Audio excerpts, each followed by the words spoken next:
vėlu atsakyti šitą klausimą. Aš galiu tiesiog nutilėti atsakymą. Kas yra sociologas? Aš pats mokytojas, socialinis pedagogas.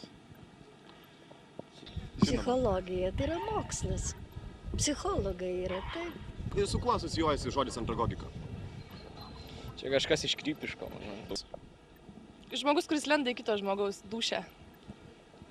Su reikalu. Be reikalo. Taip, kad visiems siūlyčiau kryptis kritinėje situacijoje į psichologus.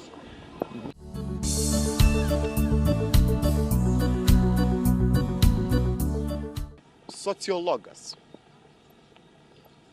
Labai daug apibrėžimų yra.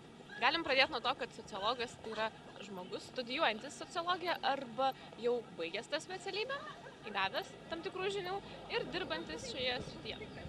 Andragogika tai irgi yra vienas iš socialinių mokslų. Jo, andragogika yra suaugusių žmonių mokymas. O kaip Jūs manot, kas yra psichologas? Ką jisai veikia? Na, kad turėčiau daugiau laiko, galėčiau išsamiau pasakyti. Vienu, dviem žodžiais. Vienu, dviem tai psichoslogos. Psichologas padeda susidoroti su tam tikrom krizėm žmogaus gyvenime susidariusiam.